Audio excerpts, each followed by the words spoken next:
and welcome to the Dailies. The Netanyahu-Trump summit dominated international headlines, with global media focusing on its implications for Gaza, Iran, and Washington's shifting Middle East strategy. At the same time, renewed escalation in Yemen drew attention, underscoring widening regional fault lines and tensions among allies. Meanwhile, Vladimir Putin and Volodymyr Zelensky continue to trade mutual accusations, with Moscow and Kiev each blaming the other for undermining fragile efforts towards a ceasefire. International media framed the Trump-Netanyahu summit as strong optics with limited clarity. Coverage stressed public unity while pointing to unresolved gaps on Gaza, Iran, and the West Bank. Many outlets emphasized domestic politics over concrete diplomatic breakthroughs. We'll start with the New York Times, which reported a carefully choreographed show of unity between Donald Trump and Benjamin Netanyahu following their Florida meeting. The report explains that at least publicly, the two leaders downplayed tensions over Gaza and regional policy, emphasizing praise and also partnership. The piece recounts how Trump went even further, saying the U.S. would support new Israeli strikes on Iran if its nuclear or missiles programs advance. Behind the smiles, however, the report suggests unresolved disagreements remain on Gaza's next phase, on Syria, Turkey, and the West Bank, raising questions about how solid the alliance truly is beyond the optics. Axios, on the other hand, revealed a notable moment of friction between the public warmth between the two leaders. The report argues that behind closed doors, Trump and his top aides pressed Netanyahu to rein in Israel's policies in the occupied West Bank, warning that rising violence and also settlement expansion could derail the Gaza peace deal and block wider regional normalization. Netanyahu promised to calm things down, but the piece underscores how West Bank policy has become a sensitive test of U.S.-Israeli ties during a fragile diplomatic moment. Axios revealed another sharp moment of political tension after President Trump publicly claimed that a pardon for Benjamin Netanyahu was on its way. The report highlights the Israeli president's quick denial of this statement, underscoring the sensitivity of Trump's intervention in Israel's legal system. The piece spotlights how Trump's personal support contrasts with growing frustration among his aides over Netanyahu's handling of Gaza, exposing strain beneath the alliance's friendly surface. In Israel, the media emphasized Trump's upper hand and Netanyahu's constrained leverage. Coverage focused on U.S. pressure over Gaza and the West Bank alongside Iran concerns.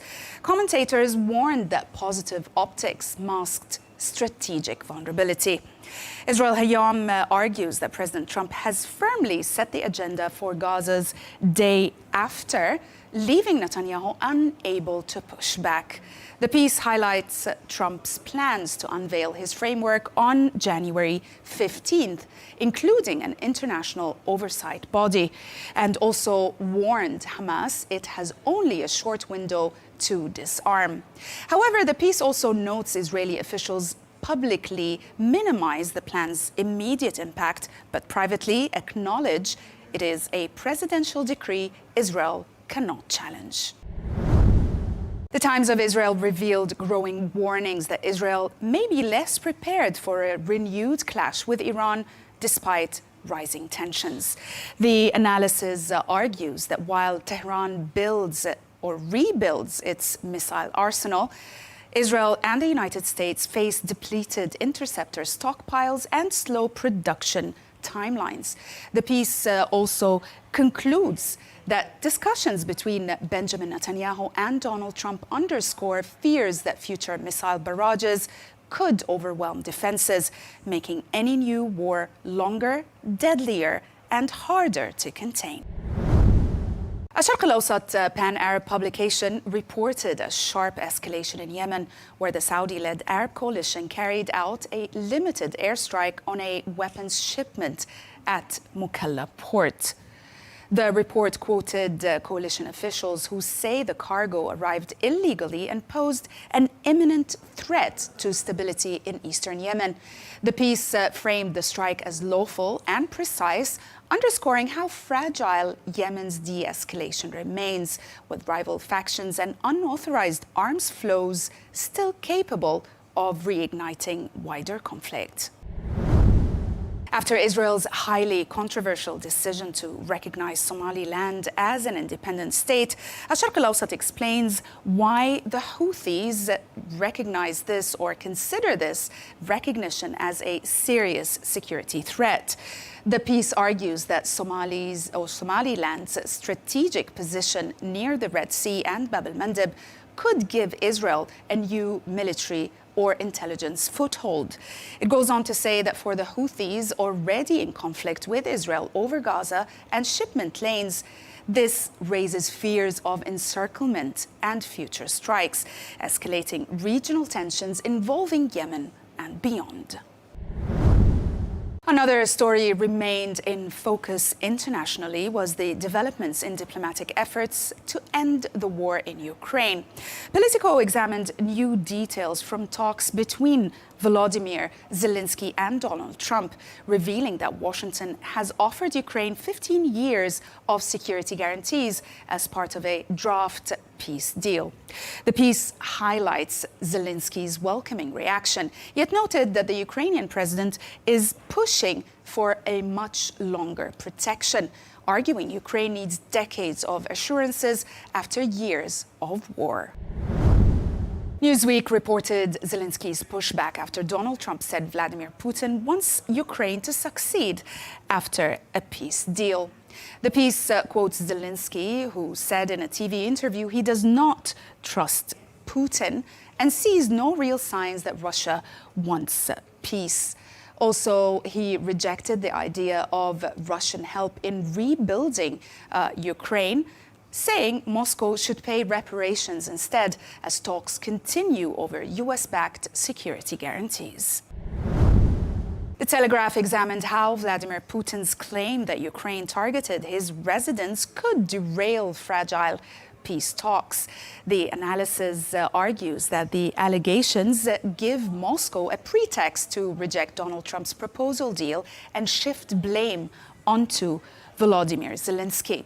Despite progress on security guarantees, disputes over Donbass and Russian-held nuclear plant remain unresolved, with Putin's move threatening to collapse negotiations just as optimism has been building. Other stories grabbed attention in the U.S. as U.S. News reported Washington's sharply recalibrated approach to global aid. The report highlights that the U.S. is pledging $2 billion to UN humanitarian efforts, maintaining that its status, of course, as the largest donor, but with tough conditions attached. It explains that President Trump is demanding sweeping reforms, warning agencies to adapt, shrink, or die. While aid groups welcome the funding as a lifeline, the piece underscores concern that deep U.S. cuts and consolidation could leave millions more vulnerable amid rising global crises. The Washington Post recounts how J.D. Vance quietly stepped in to repair a dangerous rift between Donald Trump and billionaire ally Elon Musk. The report explains that after Musk threatened to launch a third party, Vance worked behind the scenes to ease tensions and protect Republican unity ahead of the midterms. The piece shows that while the truce holds for now, Musk's outsized influence, unpredictable style, and also deep pockets continue to pose both opportunity and risk for Trump's inner circle. And we'll end with Politico, which published a public first poll it conducted showing that President Trump remains broadly unpopular in Europe, even among the right-wing populist voters he hopes to court. The piece included several explanatory charts breaking down the results of the poll.